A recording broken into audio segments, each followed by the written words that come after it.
لا يعني الاكتئاب واليأس والاضطراب। বিশ্বের অন্য অনেক দেশের তুলনায় ইরানের শাসন পদ্ধতি বেশ আলাদা। সেখানে নির্বাচনের মাধ্যমে প্রেসিডেন্ট বা সংসদ সদস্যরা নির্বাচিত হলেও দেশের মূল ক্ষমতা রয়েছে সর্বোচ্চ ধর্মীয় নেতার হাতে। ৩ দশকেরও বেশি সময় ধরে ইরানের সর্বোচ্চ নেতা হিসেবে রয়েছেন Ayatollah Ali Khamenei. Ayatollah Ali খামেনির জন্ম ১৯৩৯ সালে ইরানের পবিত্র শহর মাশহাদে। পিতা Ayatollah Javad Hosseini Khamenei. Hosseini উপাধিটি নির্দেশ করে যে এই পরিবার হযরত আলী রাদিয়াল্লাহু তাআলা আনহু ও ফাতেমা রাদিয়াল্লাহু তাআলা আনহা এর বংশধর এবং সরাসরি ইমাম হোসেন রাদিয়াল্লাহু তাআলা আনহু এর উত্তরসূরি। তাদের পারিবারিক জীবন ছিল অত্যন্ত সাধারণ। প্রায়শই খাদ্যের সংকট থাকলেও তারা জীবনের সহজ সরলতা ও আত্মসংযমে অভ্যস্ত ছিলেন। ছোটবেলা থেকেই আলী খামেনি ছিলেন জ্ঞান পিপাসু ও ধর্মভীরু।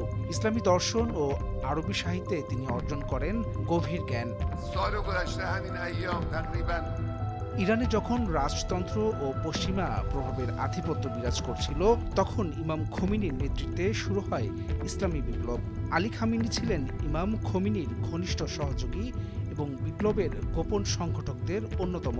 তিনি রাজতন্ত্র বিরোধী বক্তৃতা, গোপন বৈঠক ও বিপ্লবী প্রকাশনার কাজে সরাসরি সম্পৃক্ত ছিলেন। এসব কর্মকাণ্ডের জন্য তিনি বহুবার গ্রেপ্তার ও নির্যাতনের শিকার হন। একবার একটি বোমা হামলায় তার ডান হাত স্থায়ীভাবে অক্ষম হয়ে যায়, কিন্তু তার মনোবল ও ঈমান কখনো ভাঙেনি। ইরান ইরাক যুদ্ধের ভয়াবহ এক সময় তাকে রাষ্ট্রপতির দায়িত্ব দেয়া হয়, যা ইতিহাসে একমাত্র আলেম হিসেবে রাষ্ট্রপতি হওয়ার ঘটনা। যুদ্ধকালীন সময়ে তিনি কঠিন সিদ্ধান্ত নিতে দ্বিধা করেননি। একদিকে সামরিক বাহিনীকে শক্তিশালী রাখার পাশাপাশি অপরদিকে জনগণের মনোবল চাঙ্গা রাখতেও গুরুত্বপূর্ণ ভূমিকা পালন করেন। ইমাম খোমেনির মৃত্যুর পর ১৯৮৯ সালে আলী খামেনিকে নির্বাচিত করা হয় ইরানের সর্বোচ্চ নেতা অর্থাৎ সুপ্রিম লিডার হিসেবে। এই পদে তিনি পুরো দেশের চূড়ান্ত সিদ্ধান্ত গ্রহণকারী, সেনাবাহিনী, বিচার বিভাগ, পরমাণু কর্মসূচি, পররাষ্ট্রনীতি সবকিছুর নিয়ন্ত্রণ তার হাতে।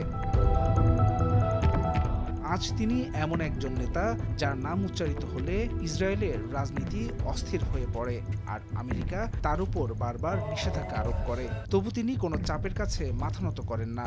ক্ষমতার শীর্ষে থেকেও তার জীবনযাপন অত্যন্ত সাধারণ। তিনি সাধারণ পোশাক পরেন, বিলাসিতা থেকে নিজেকে দূরে রাখেন, প্রতিদিন নিয়মিত কোরআন পাঠ ও নামাজ আদায় করেন। একজন দরিদ্র আলেমের ঘরে জন্ম নিয়ে তিনি হয়েছেন আলী রাদিয়াল্লাহু তাআলা আনহুর এর যোগ্য উত্তরসূরি এবং ইসলামী বিশ্বের সবচেয়ে প্রভাবশালী নেতাদের একজন আয়াতুল্লাহ আলী খামেনি।